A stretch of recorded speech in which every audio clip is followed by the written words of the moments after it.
Shout out po sa ating mga subscriber. Yan. Magandang araw po sa ating mga subscriber. 1,169 subscriber. Yan. Yan. Nandito po tayo ngayon. Nandito po sa inyong harapan. At syempre meron po tayong bibigyan ng reaction na isa nating kaibigan. Yan. Syempre sa kanyang mga video ay mapapanood nyo po yun kay Kuya Leo Kerr. Yan, mapapanood nyo po yung kay Kuya Leo Kerr. Kasi ngayon ay meron siyang bagong upload sa kanyang pangalan, Leo Oderin. Yan, kay Leo Oderin. Meron po siyang bagong upload kasi napakaraming nagagalit. May mga nagagalit sa kanya na sa kanyang pagpaprank, style ng kanyang pagpaprank. Kaya papanoorin po natin yung video na yun, kung bakit marami nagre-react sa ginawa niyang pagpaprank kay tatay. Yan. Panoorin po natin, hanapin po natin yun, yung kanyang prank kay tatay. Ito po yung prank niya kay tatay.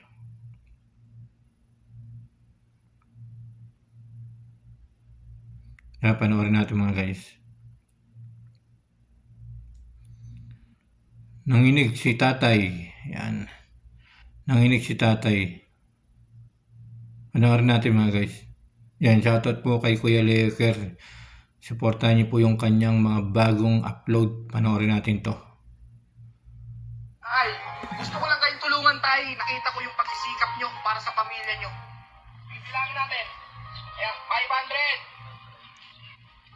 1,500. Hanapin natin yung isa kasi kamali tayo ng Hanapin natin mga guys. Gusto natin yung buong buo eh.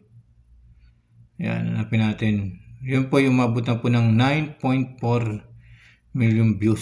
Yan, panoorin natin mga guys. Ito may pamagat na tatay pilay-pilay na pinagtabuyan at pinagbawalan magtinda ng nanginginig sa takot. Sabi nila, sabi nila, si Kuya Leo Kerr daw ay mayabang at masungit. Pero panoorin natin kung ano nga ba talaga yung katotohanan. Labas mo yun doon. Labas mo yung paninda mo. Yan yung kanyang vlog. Alam mo bang bawal dito magtinda sa loob?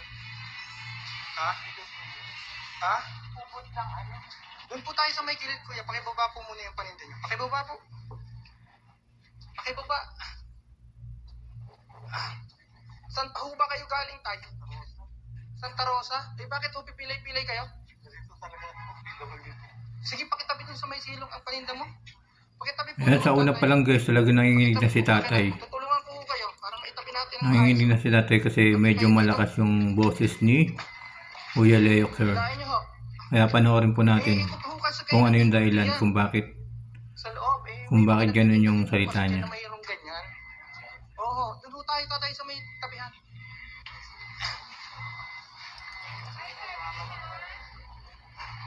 Sige ho tatay. Bawal ho kasi dito tayo magtinda.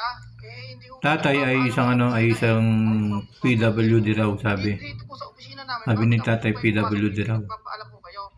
Ano bang pangalan niyo tayo? Ano ba yan? Patingin nga.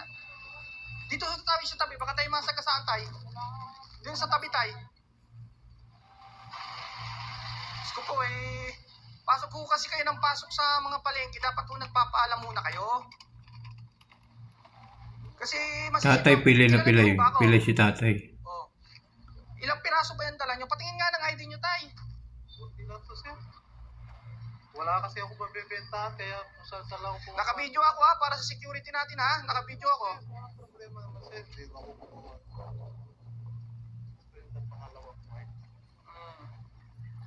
Saan pa po ba kayo nanggagaling?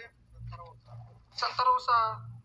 Santa Rosa po, sa may Quezon. Ano po ba yung paninda nyo yan? Ano nga yan? Nakabinta na ho ba kayo dyan? Tatay, alam niyo po kasi, pagka papasok kayo sa mga palengke, dapat ho nagpapaalam ho kayo. Kasi ho, maraming nagtitinda dyan, nagrereklamo sa amin. Bawal ho kasi magtinda rito ng ganyan. O ano ho bang gagawin natin ngayon? O umalis na ho kayo dito. Ay bawal ho talaga dito magtinda ha. Ay kami yung trabaho lang namin ho ito.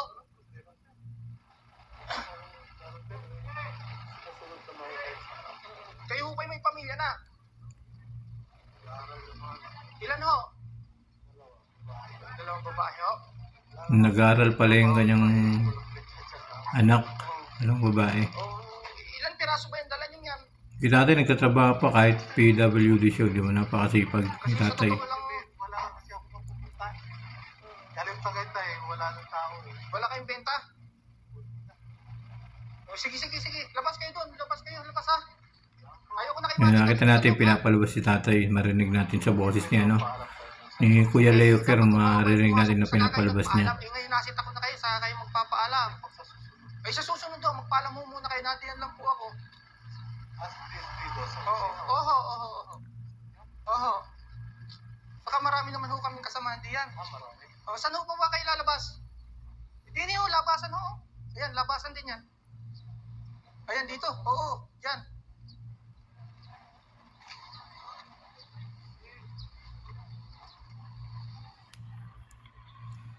Dito mga guys ay talagang naawa din ako kay tatay kasi siyempre isa po siyang PWD, di ba?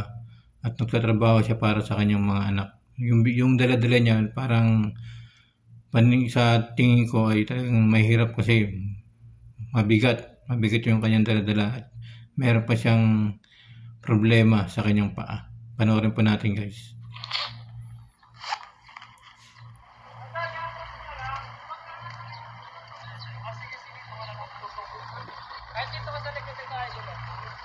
Huwag na kayo dyan tayo mag-alok. Huwag na kayo mag-alok. Labas na kayo, labas. Pag sinabi yung bawal, bawal. Ha?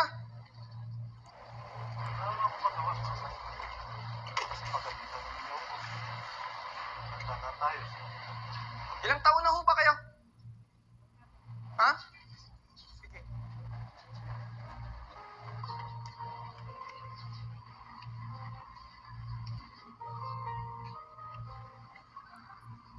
Tay, saan na po ba kayong pupunta? Uwi na kayo? Tay, bilib ako sa inyo, Tay. Napakasipag yung magtinda. It's a prank. Yun o. Yun pala eh. Yun naman pala eh. Charity vlogger. Ako si Kuya Leo Cares. Ilang Yun ba lahat naman yung dalawang pala. paninda ngayon? Bilangin mo lahat yan. Para gumana yung pakiramdam nyo. Natakot pa kayo sa akin, Tay? Ha? Yun naman pala eh. Bumawi si Kuya Leo Ker eh. Gusto ko lang kayong tulungan, Tay. Nakita ko yung pagsisikap nyo para sa pamilya nyo. Bibiling ko lahat yan, Tay. Ilang piraso mo yan lahat? Bilangin lahat to, sir. O, sige, bilangin mo, Tatay. Bilangin nyo po. Nakailang benta kayo sa loob? Kinabahan ho ba kayo? Kinabahan si tatay. Ayan. Sige, Tay, bilangin nyo po lahat yan. At talagang pagkakataon nyo na po ito ngayon. Hindi ko nga alam eh. Kala ko pulis talaga kayo, sir. Isa po akong charity vlogger, Kuya. Doon naman pala bumawi si ano, di ba? Yun ang pinakamaganda. Kasi kahit na ganun yung kahit ganun yung una niyang pakitungo kay tatay ay talagang bumawi siya kay tatay na ano. Talagang napakabait ni Kuya Leker kaya sa mga nagbabasa sa kanya sa mga video na to kay tatay ay dapat po ay bago po tayo mag-reaction ay panoorin natin hanggang dulo. Panoorin pa natin mga guys. Charity vlogger. Kanina ko pa kayo pinagmamasdan habang nasa loob kayo. Kahit papilay-pilay kayo, nakita ko yung determinasyon nyo sa paghahanap buhay. Kaya sabi ko, deserve nyo na matulungan. Kaya medyo pinakaba ko lang kayo ng konti. Tatay, kaway kayo sa vlog ko, tatay. Ayan, mapapanood po kayo sa buong mundo. Luzon, Visayas, Mindanao. I-upload ko to sa YouTube at Facebook, ha? Sige, bilangin nyo yan, tay. Kukuha lang ako ng pambayad. Sige, bilangin nyo lahat yan at papakyawin ko na lahat yan. Oo, sige dyan, sa baba. Yan. Mga ka-idol, si tatay yung target natin ngayon. Napakasipag na tatay. Tatay, ano nga pong pangalan nyo? Ay, Juni Salazar, mga ka-idol. Mabuti si tatay may ID. Not like nung nakaraan, walang ID. Shout out kay tatay, napakasipag. Tay, bilangin nyo po ha. Tay. Ayan mga ka-idol ko, si tatay na napakasipag. Ayan, ayan. Tay, ayan, shout out tay. Ilang piraso tay? So ayan, 36 piraso mga idol yung cotton pants ni tatay. So magkano yung tay? Sige, kayo na mag-presyo. Ayan mga guys, napanood po natin yung kay Kuya Leo Curse, di ba? So, kahit sa una ay naging ganun yung kanyang boses, naging mataas yung kanyang boses. Yan, dahil nga sa boses ni Kuya Lerker, ay si tatay ay nanginig sa takot. Pero ang pinakamaganda ron mga guys, dapat ay bago po tayo mag-react sa kanyang video na to, magbigay tayo ng reaction o mag-comment, dapat ay tatapusin po natin mga guys. Tatapusin po natin mula umpisa hanggang dulo para malaman natin kung ano yung tunay na dahilan, di ba? Kung bakit tumataas yung kanyang boses. Yan. Ito lamang po ay isa lang po naman po yung prank. Siyempre si tatay ay nagtatrabaho po yan. Si tatay kahit mainit talaga nagtatrabaho siya para lang sa kanyang mga anak. Kaya dito nga sa kalahating video na to, nung nakita natin na talagang nakakaawa si tatay habang papaalis, ay talagang tinawag ni Kuya Leo Care si tatay para sabihin na it's a prank lang po ito tatay, di ba? Talagang napakabait ng tao na to si Kuya Leo Care. Yan. Maraming salamat kay Kuya Leo kasi patuloy siyang tumutulong sa mga nangangailangan na kahit ganito yung kanyang mga prank niya na medyo nakakasigaw siya, ay wag po natin basta-basta husgan yung tao na to, pagkat ito ay napakabait po ni Kuya Lerker at ginagawa niya lang itong prank na to para makatulong, di ba? Kaya paalala ko sa lahat ng mga viewers, yan, lahat ng viewers ni Kuya Lerker na mga manonood pa, ito pong video na to ay meron po siyang 9.4 million at talagang nag-boom siya. Talagang nag-boom yung kanyang mga viewers, kay Kuya Lerker. Kaya maraming salamat kay Kuya Lerker sa pagtulong niya kay tatay. Kaya kahit na medyo natakot si tatay kasi akala niya ay pulis daw si Kuya Lerker, pero hindi naman po siya pulis. Isa po siyang vlogger, isa po siyang charity vlogger na maliit pa lamang na handang tumulong sa mga tao na nangangailangan. Kaya sa mga manonood pa po sa kanyang video na to, yan, ay bago po tayo mag-bash sa kanyang video, ay panoorin po natin mula umpisa hanggang dulo para malaman natin kung ano yung mga ibig niyang sabihin. Huwag po tayo agad-agad maghuhusga sa isang tao.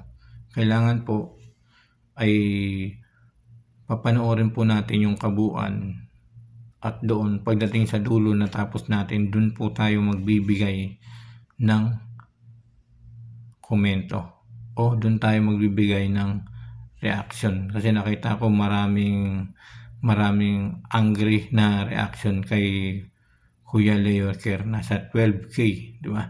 Kaya papanoorin po natin yan. Kailangan bago tayo magbigay ng reaction, ng komento, ng masasabi natin hindi maganda sa kanya, dapat po ay papanoorin po natin mula umpisa hanggang dulo. Kaya mga guys, suportahan po natin yung mga ginagawang pagbablog at pagcha-charity vlogger ni Kuya Lerker. Dinadalayan ko din po na sana ay mas marami pang sumuporta kay Kuya Lerker. At siyempre, suporta niyo rin po yung aking YouTube channel. Yan, Kuya Mike CB. At mag-iwan po kayo ng comment, like, and share. Maraming salamat po sa inyong lahat.